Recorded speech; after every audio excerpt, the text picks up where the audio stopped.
La Bible au quotidien.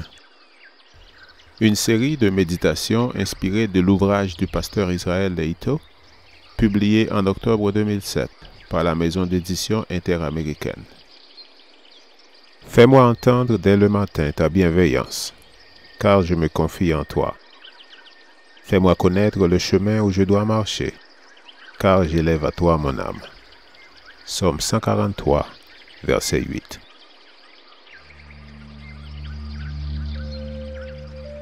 Aujourd'hui, le 17 mars, la présomption coûte cher.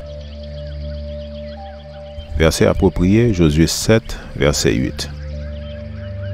De grâce, Seigneur, que dirai-je après qu'Israël a tourné le dos devant ses ennemis?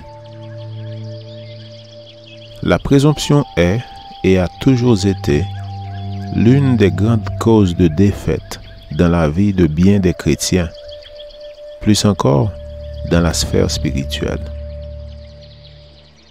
C'est avec raison que nous sommes exhortés à ne pas penser que nos propres forces nous préservent de toute chute possible.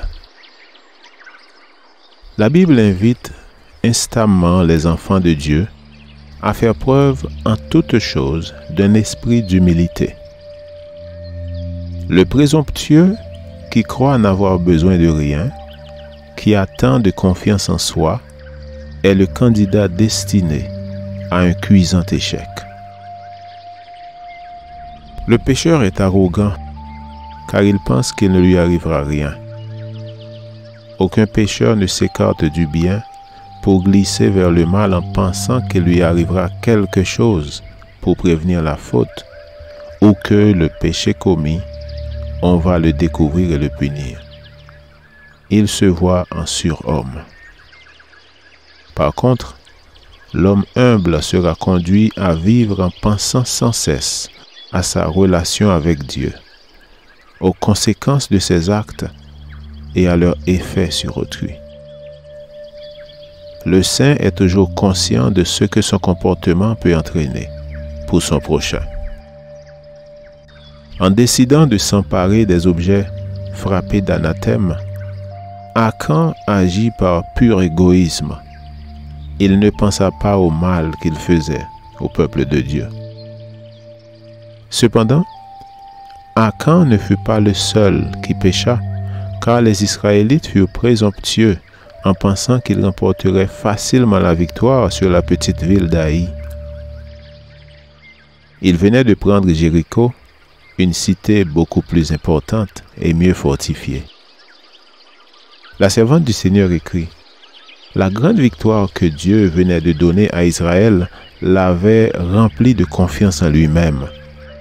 Le pays de Canaan lui avait été promis, mais il oubliait que le succès lui venait d'en haut. Il regardait ses ennemis avec mépris et commençait à se faire une haute opinion de sa valeur militaire. Comptant donc sur une victoire facile, on jugea qu'une troupe de 3000 hommes suffirait pour s'emparer de la place. Patriarches et prophètes, page 474. La défaite à Haï ne survint pas seulement aux portes de la ville, mais dans tout le processus de la prise de décision. Si Achan n'avait pas péché, si le peuple et ses chefs ne s'étaient pas montrés présomptueux, les événements se seraient déroulés différemment. Lorsque le péché règne, il affecte le pouvoir de réflexion et la prise de décision. Il entrave le raisonnement de cause à effet, ce qui finira par mener à l'échec. Tel est aujourd'hui le danger que court le chrétien. Caresser le péché entraîne la défaite, non seulement lors de la bataille, mais aussi lorsqu'il s'agit de prendre des décisions correctes. L'esprit habitué à faire le mal et à crier victoire ne pourra pas discerner entre le bien et le mal. La présomption, l'un des effets du péché, mène dès le premier pas à la défaite finale. Puisse le Seigneur nous inspirer l'humilité, afin que nous ne tombions pas dans le piège de la présomption. Amen. Lecture de la Bible pour aujourd'hui dans l'Ancien Testament, Josué chapitre 7 et chapitre 8. Et dans le Nouveau Testament, Luc chapitre 16 et 17. Je vous souhaite de passer une excellente journée avec Jésus.